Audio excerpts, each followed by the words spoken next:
All right. My GameStop and AMC stocks are tanking, but the three in the key stock has never been higher. Welcome back to Three in the Key, brought to you by Fine Bet. Me and two of the coolest dudes in sports journalism break down the NBA from matchups to social media shade to fashion. And I guess we're going to break down some stocks today. Nah, just kidding. I'm James Tran, and here with me is Sandeep Chandog kicking in the Bay. And as always, Henry Curry, aka Henny Curry, coming in from Southern California. Who has Dogecoin? Who has GameStop? And who has AMC, guys? I got Doge. I pulled out of AMC yesterday, collected my profits. That's if I'm gonna give one piece of advice. I'm not an analyst, but this is what I'm always gonna say: take your profits when you can. Don't get greedy. And Henry, did you get in the market? I did, and I was trying to unleash my inner Wolf of Wall Street. I was like, what, I'll put in a 200 into Dogecoin. I'll put another 100 and stuff, just get on the train and everything. Obviously, there's a lot of things going on right now, but it was a pretty exciting day to be on the internet. So I just wanted to join in on the fun. What about you, Dan? You know what? I'm just going to admit it right now. I just got on Robinhood, and after all this has gone down, I'm just like, you know what? Probably not for me. Probably not for me. But the craziness and the, choking out the hedge funds, I'm always all for that. Screw the rich. We're all good. Let's talk about NBA basketball, man. Like, that doesn't need any requirement. Okay. So there's no buy-in. Yeah, no buy-in there. No buy-in other than your emotions. And those always bust anyway. So let's just move forward with NBA basketball. Henry, you're in Southern California. I'm from Southern California. Sandeep, you're a huge Lakers fan. Let's talk Kobe Bryant, man. This past Tuesday marked the first anniversary of the tragic helicopter crash that took his life as well as the lives of his daughter and 7 others. Perhaps every January 26th, until the end of time, will be Black Mamba Remembrance Day. Sandeep, you and I grew up Lakers fans. Could you tell me what your favorite Mamba memory is? Man, it was so the first NBA game I ever went to was a Lakers-Warriors game over here in the Bay Area. A few of my friends pitched in to get me tickets for my birthday, and it was me and my dad. We took good old Bay Area BART over to the Coliseum or to Oracle Arena in Oakland. And, tickets are up in the nosebleeds, but I ain't going to complain, man. Like, I got free tickets from my friends. Like, I was super, super grateful for that. And in this game, Kobe drove baseline and threw down a reverse dunk on David Lee. And I have a poster of it in my room, which is sick, so like that's my first and like my greatest memory. And then I was able to watch Kobe play at his last game in the Bay Area too. So yeah, man, huge Kobe guy, like you said, RIP. Yeah, Henry, I know you're from the other side of the track, so to speak, when it comes to NBA fandom, but as a Celtics fan, watching Kobe or getting exposed to Kobe, what's your favorite memory of him? Hands down, like my first game that I've ever been to ever in my life, back when I was like 12, 13. My dad got me tickets to the Lakers-Celtics game here in LA. And I'm gonna be honest with you, I'm a diehard Celtics fan, but I was more excited to see Kobe live. Like if I'm being 100% honest, it was literally like, and I was in the last row, nosebleeds and everything, but I was having the time of my life. But literally just seeing Kobe on the court, like it felt like it wasn't real. Like it was such an experience that I was like, wow, yeah, we lost, very close game and everything. We lost to the Lakers, but it was just like when I left, I was like, wow, like I was able to see Kobe play, like live. Like it felt weird, it felt surreal, So that was my favorite memory because it just, cemented my love not only for the game, but for, just for the love and respect basketball. For great basketball. Yeah. Like because basketball. As a Celtics fan, I cried when Kobe dropped 60. Like I remember that game perfectly. I was like, wow, like it was some amazing stuff. But Dan, also being like a Lakers fan, can you tell the crowd or the audience, what's one of the most memorable things for you as a Laker fan? Man, one of the most memorable things for me was my first year in college in 2006, and the Lakers barely scraped in the playoffs. They were going against this really high octane Suns team, and this one game he took them overtime, hit the game tying shot in the fourth, and he sank that corner or the elbow the elbow fadeaway jumper on top of Raja Bell and Boris Diaw to win the game, and like the entire dorm went crazy. That's like one of the most memorable Kobe like moments for me, because that allowed me to kind of connect with my suite mates, and it was just pandemonium when that happened. And then one of my last Kobe moments was I actually watched the Celtics and Lakers game, his last one at the Staples Center, and he dropped 34 points in a loss, but it was still Kobe Bryant, trying to go ham against the Celtics. And anytime it's the Celtics and Kobe Bryant, he took that thing seriously, like it was the NBA Finals, because he hated the Celtics just like the rest of us, like the Lakers fans. So my recollection is always one of reverence, just because he provided us with 20 great years of basketball, 20 great years of memories. And I don't think, like, there will always be players that can live up to him, but I don't think there's any player that can exceed him in terms of legend. No. Like, and that's the thing about like legends, it's like, heroes fade away, but like legends never die, kind of thing. And I love Kobe Bryant. I think he will forever be like the LA legend that we all kind of look to for inspiration, especially with his work ethic and whatnot. But like R.I.P. Kobe Bryant and Gianna and the 7 others that perished in that helicopter crash. Like, let's talk about another GOAT, the tale of LeBron James, and his legend continues to build because now we have this overzealous Cavs exec that decided to, pipe up a little bit. Let's talk about LeBron James. He was having a nice little game against his former team, the Cavs, with 25 points near the end of the third quarter. Lakers down by 2. LeBron James attempts a 17-foot fadeaway at the end of the third frame, try and tie it up, but he misses it. Whatever. We're going to go in the fourth quarter. Tough shot, good defense. It's fine. Move on. Wrong. Here comes this executive clapping feverishly like the Cavs just won the NBA championship again. It was like Cavs Spike Lee moment. Yeah. I mean, let's not forget this man's name, okay? Let's put his business out there, because this is annoying me to no end. The guy that's reportedly, his name is Jason Hillman. He's the Cavs chief of staff. Let's not let him hide. So Jason Hillman claps feverishly. LeBron James stares him down, gives him that casual nod, and then drops 21 points. Yeah, dude, he drops 21 points in the fourth quarter to take the Lakers over the Cavs. Just GOAT doing GOAT things. So Sandeep, we're both watching LeBron James just have another miraculous season at 37 years old, which is freaking ridiculous. Yeah, 36 years old, sorry, but just ridiculous. What's more annoying to you? Old dudes that think they can talk shit to a professional athlete, or the Lakers losing to the Sixers on a last-second shot where Alex Caruso gets switched on to Tobias Harris? Like, old dudes, first of all, if you ain't in the game, you can't be talking shit at all. Like, you on the sideline for saying, man. That's what I'm saying. Like, and then if you are in the game, don't be talking shit unless you like actually a hooper, like a like an Embiid or like a Simmons or Tobias too, because he had that game winner. He's been playing solid, but you can't talk unless you can actually back it up. And like I said, that was like the Cavs Spike Lee moment, right? You got a guy on the sideline who's obviously not Spike Lee, but why you riling up LeBron, bro? Like, of all guys. Of all guys. Like, it's a close game. He scored 17 in the first quarter. It's like, yeah, he missed a shot. Like, everyone misses shots, but like, it's like you don't egg on. There's certain guys where it's like you don't say anything. You know what I mean?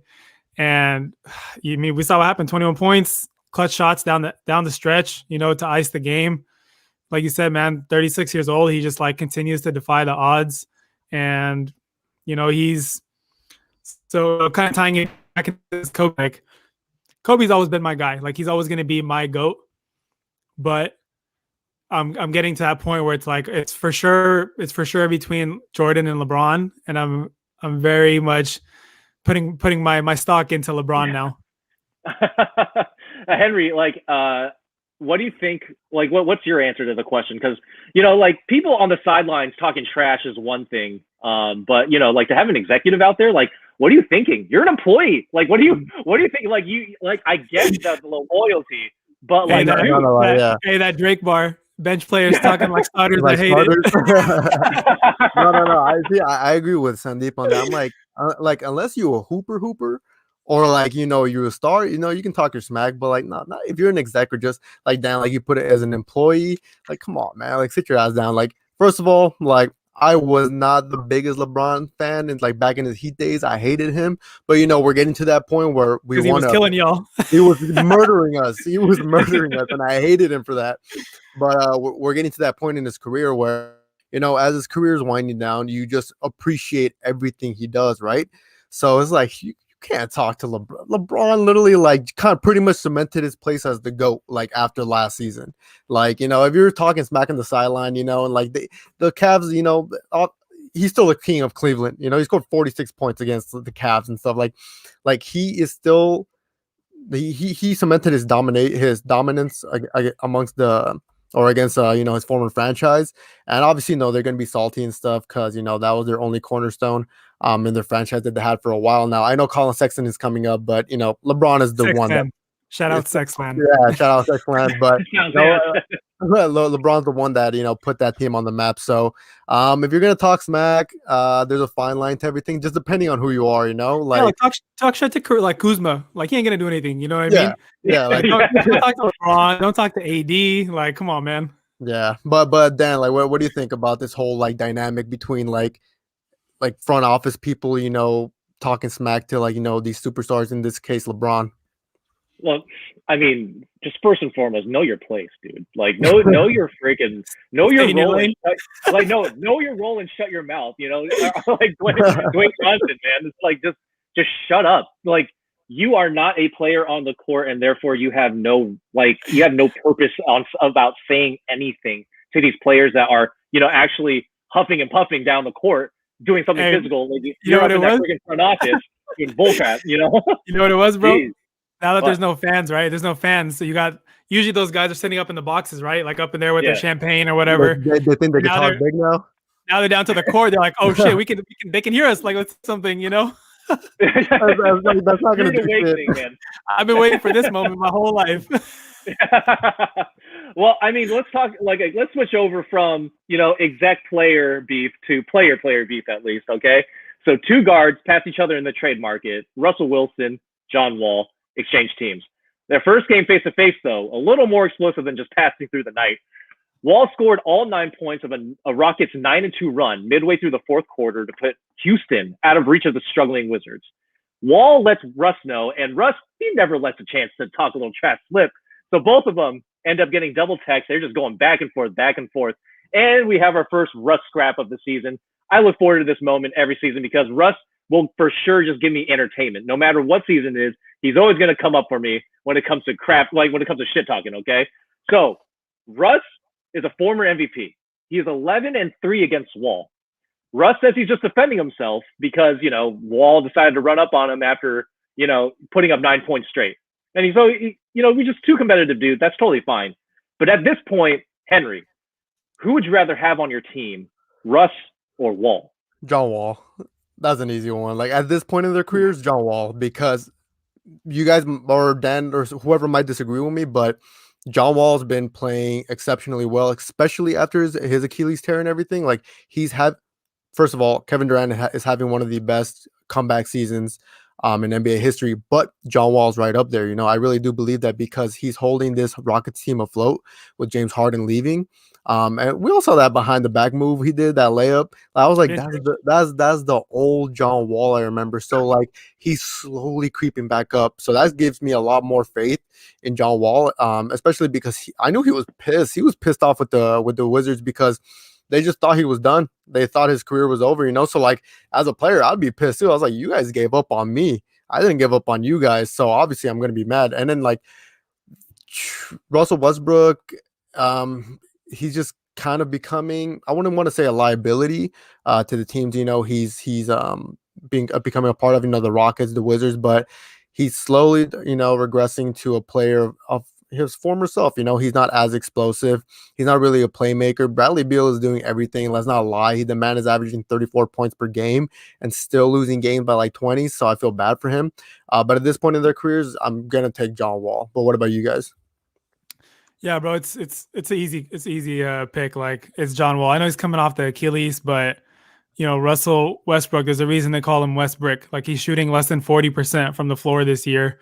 He averages like around 4 turnovers a game, I think. And the Wizards are like 1-8 or 1-9 with him in the lineup. Like, I know they, the Rockets won that trade not only because they got, in my opinion, the better player. I know Westbrook is the former MVP, but like pre-injury, John Wall was elite, like defensive stud. I've seen him play. So I saw him play at Staples Center, and this was the only time I saw Kobe play at Staples Center too, the year he retired. And John Wall, just seeing him go coast to coast, like with the ball, I've never seen a player in person at least freaking fast, like, yeah. ridiculously fast. And does he have that right now? No, but like Henry was saying, he's slowly getting back to that. And Houston got the pick in that deal too. So they definitely won that trade.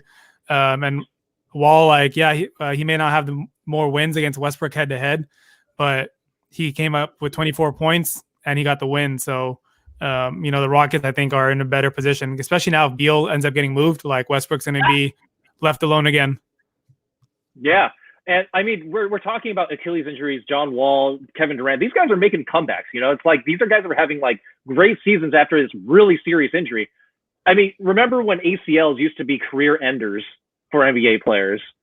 Are Achilles kind of like making it kind of? I guess the question I'm asking is whether Achilles are career-threatening injuries anymore, because these two players are making it seem really easy. I'd say they're still a little career threatening, but like the way like technology and like health and medicine has like advanced, like it's different. Like, it's possible to come back and to get to 100%. It's not going to happen right away. Everyone knows that, but it's definitely changed from even like a few years ago, as let alone like 10, 15, 20 years ago. Yeah, Henry, what do you think? I agree with Sandeep, especially because if we see a pattern, Kevin Durant, when he tore his Achilles and when he comes back, I think now post-injury, we realize, okay, like, what did this player have before that they didn't fully rely on? Kevin Durant didn't rely on athleticism.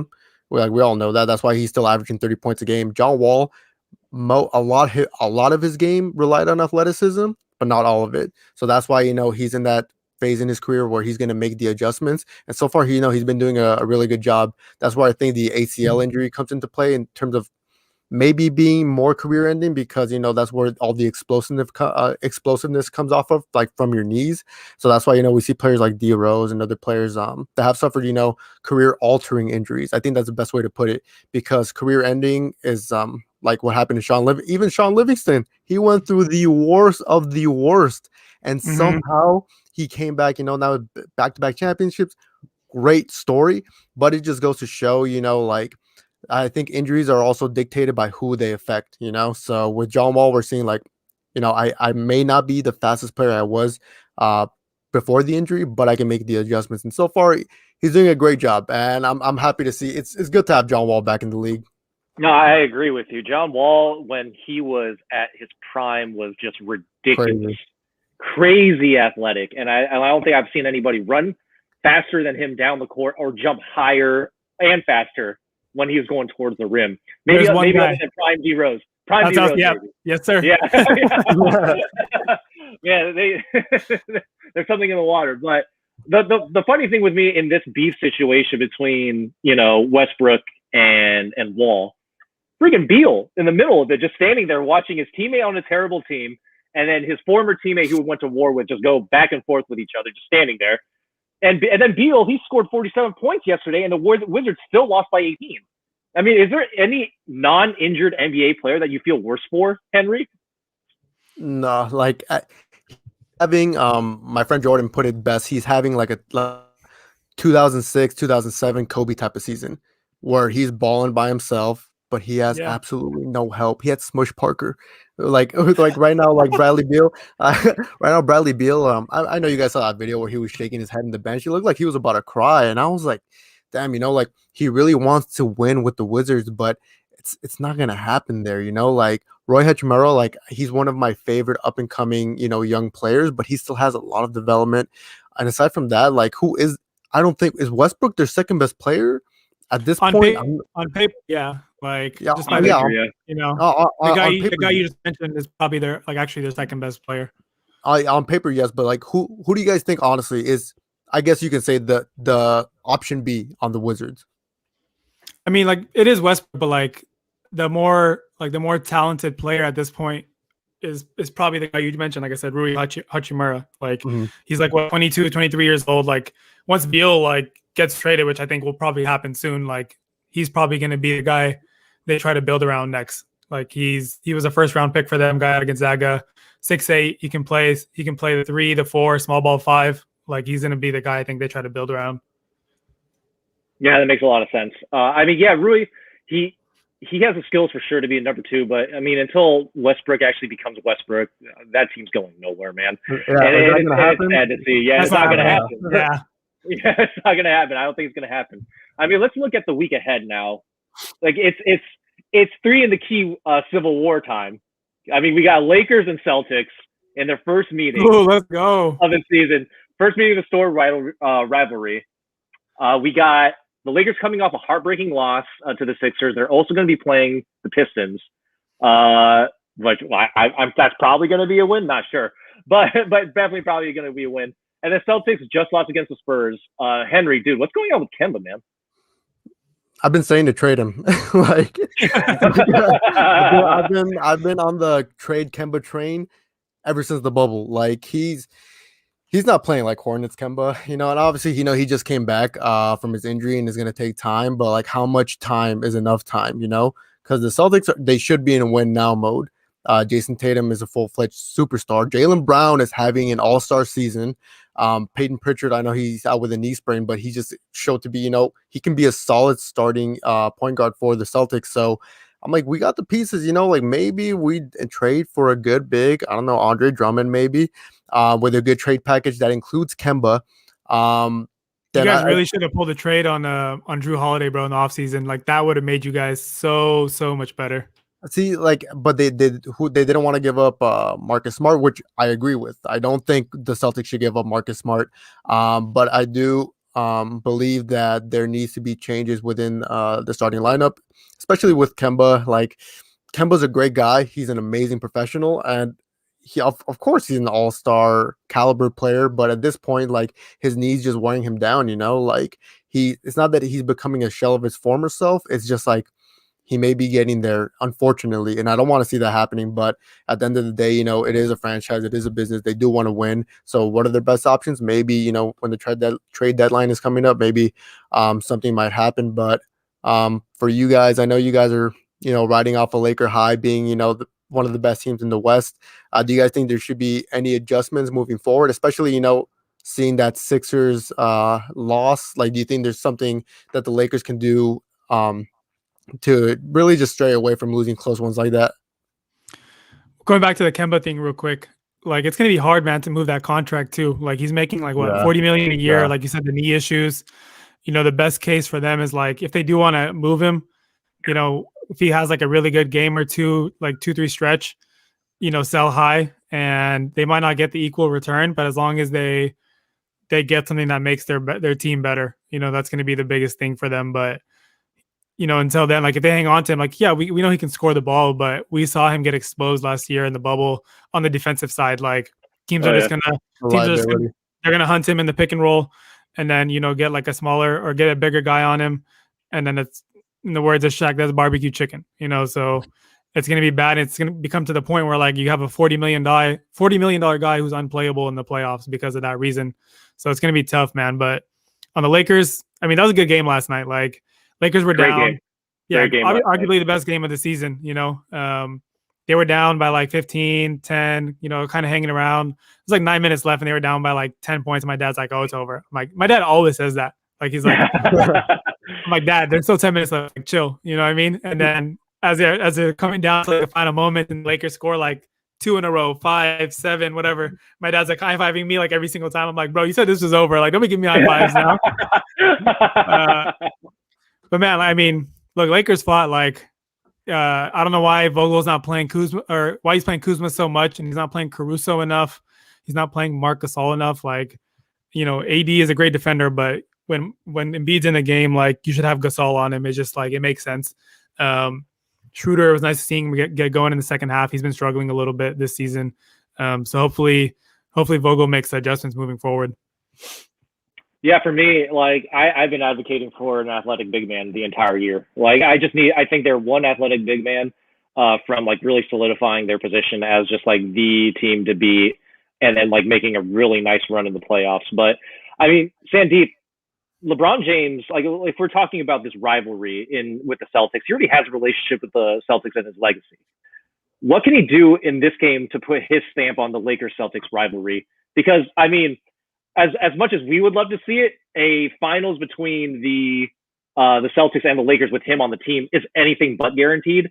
So like, what does he need to do in order to really put his impression on the rivalry? I mean, he kind of did it last year, man. If you guys remember, when he hit that game winner over Jaylen Brown, like he's backing him down on the right side of the block, and then you see him like as he's mid bumping, he cracks a little smile, and then he turns and like hits that fadeaway, and the Lakers win that game.